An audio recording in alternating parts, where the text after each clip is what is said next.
Hello and welcome back to my channel. My name is Emma, I'm a freelance writer, and this week I'm going to be guiding you through the dangerously addictive world of gossip sites and magazines and unpacking the tricks they use to spark really great click-through rates, engagement, writing colloquially, how they pique your curiosity. These guys are playing every trick, and oh my days, don't they do it well.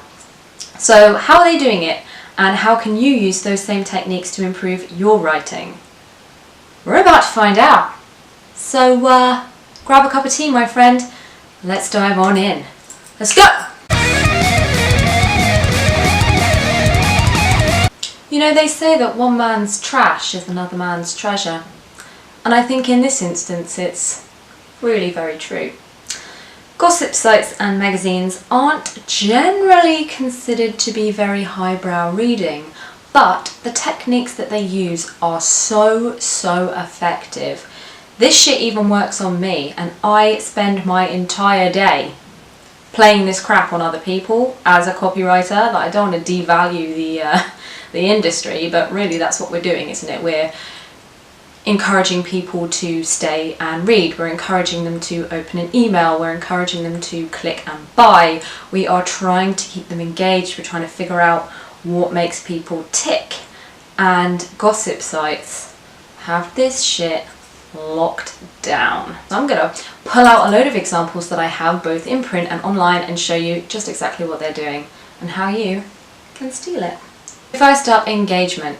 Now, from what I can tell, there are two main ways that gossip sites are encouraging engagement from their readers, and that is by using a sidebar of related content and by formatting the content in such a way that it is easy and quick to digest. So let's just get into this, shall we? First up, sidebar. What is a sidebar? The sidebar is a sidebar on a web page that is filled with related content and suggested articles. So although you may already be on an article having a little read, you've always got this little panel down the side that's encouraging you to click through to other stories. And this feeds into the second point that I mentioned, which is digestible content. They are typically serving you things like listicles or quizzes or really short, snappy articles that are based on something somebody tweeted or put on Instagram, for example. You're going to get through that content in a minute or less. And that's the idea, right? So you click on it because you know it's not going to take long to read. You're going to get the payoff really quickly from the title, which we'll get to later. So how are they going to keep you? You've got a 1 minute read, you're done, bosh. Ordinarily you'd bounce from the site, right? But no, the sidebar keeps you locked in by feeding you more and more super tempting articles. So that's the first lesson that you can take from this. You can add related articles to emails and your own blog or your own website, even with suggested products or suggested content, and just make it super sexy and just really bump up the dwell time on your site, for example. And it's also going to feed into awesome titles, which we'll come to in a minute. And now to making your content really digestible. We've talked about this tons of times in the past, both on this channel and over on my blog, and that is to break down content so that visually, when you look at the page, it looks really easy to get through.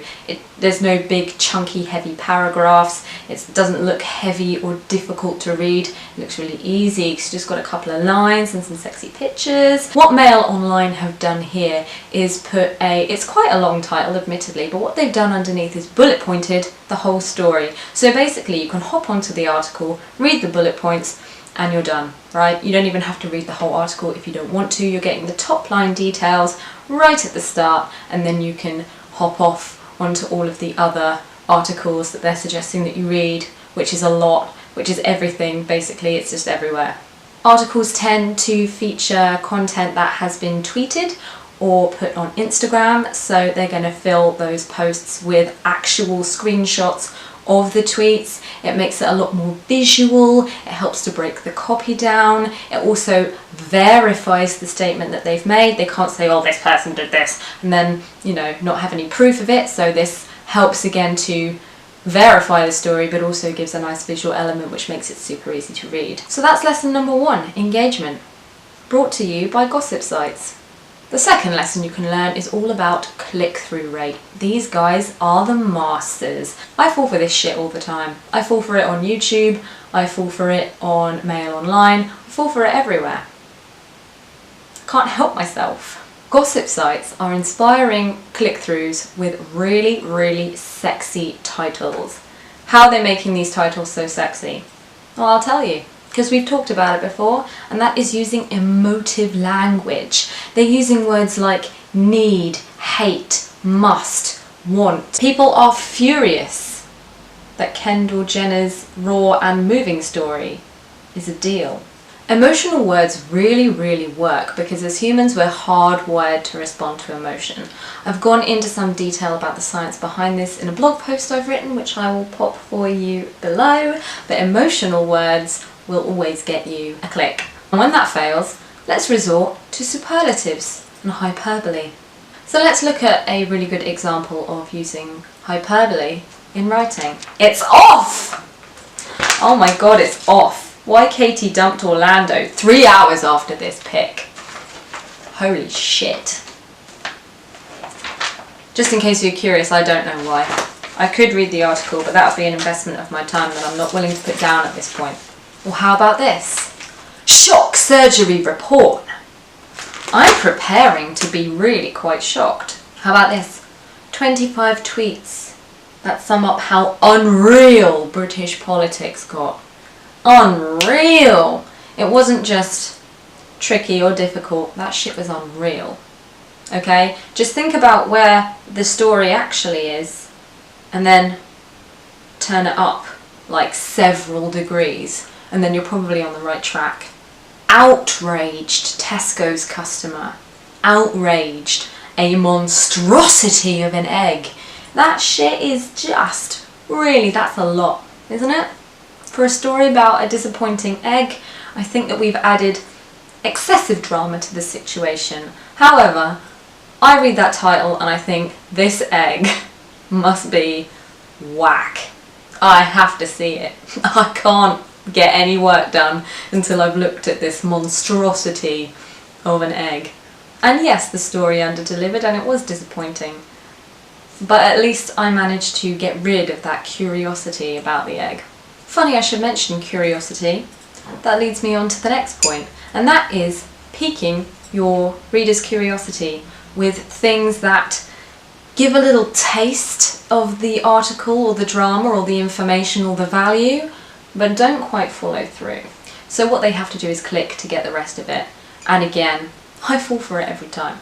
So let's look at a couple of examples here. Your cake preferences will determine where you live in the future. In case you're wondering, my cake preferences indicate that I'll live in Mexico. I'm not entirely sure how they came to that conclusion. I don't care. I'm planning my move to Mexico as we speak. A great one for this is Perez Hilton. Perez is the master of the tease. Kendall's big reveal. This is it? Really? It's not more serious than this? Well, hell, I've got to know. I don't even care about this chick, but I want to know what her big reveal is. And I'm going to click that link and I'm going to find out. This is a great technique to use for titles of blog posts, but it also can really work for subject lines as well, and maybe even bringing it through into email content and then popping a little CTA button on there as well, just to get people to click through to the site. So you can use that in a variety of different ways. You could also be using gossip sites and magazines to investigate the way that people talk. So these publications tend to write in a really, really colloquial way, like an over-familiar colloquial way, as though perhaps you are chatting to a friend on WhatsApp. So this is super, super slanged up colloquial shit.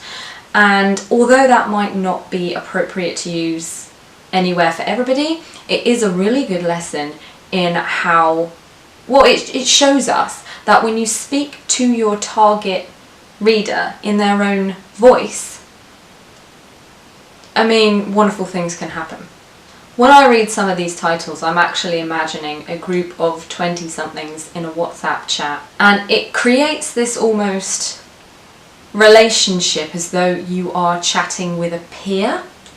So when you marry that together with having really relatable content and personal content, it creates almost a loyalty. I don't know if you've noticed, but people always go back to the same magazines, they go back to the same sites, they'll subscribe across various channels and platforms just to connect with that specific publication, because it's like they get you. And no one's better at this than BuzzFeed. I mean, I saw an article once, 30 things that you'll remember if you grew up in the 90s. Oh my gosh. It's like they read my diary and they know my soul. So impressive. And that leads me into my final point, which is making it personal, making it relatable. These magazines are really freaking good at giving you stories that have a really personal feel. You want to find out personal stories about other people, but you also want to find out stuff about yourself. And that's where the quizzes come into their own. Going back to my cake preferences, I want to know where I'm going to live in 20 years. I'll take that 30-second quiz about cake to find out. Well, how about this one from BuzzFeed here? I tried to survive the Australian outback for 24 hours. I don't know who this person is. I don't know what their normal job is. They might live in the Australian outback for all I know. I don't care. I want to see if this chick can survive in the Australian outback for 24 hours. I'm going to read it and I'm going to find out. Because I want to feel like I'm connecting with somebody that is like me. And you know, it's the same with the content that they write, which pulls in Instagram posts and tweets from other people. These are my peers, in theory. I want to hear what they've got to say. I want to know the experiences that they're having. And again, like the celebrities, I want to know what's going on in the celebrities' lives. I want to find a way to connect, and I want to be reading stuff that's relevant to me. This shit works all over the shop, okay? The videos I've done here about my freelance day, my freelance bag, that shit has got more views than pretty much anything else on my channel, because people want to find out about me as a person and have a better connection with me as they're also going through my content. And I've also noticed when writing up content plans and blog posts for other companies, when you're writing about people in the company or doing a customer feature, people love that shit. So we can take away from this that human stories are really good. They're just catnip content.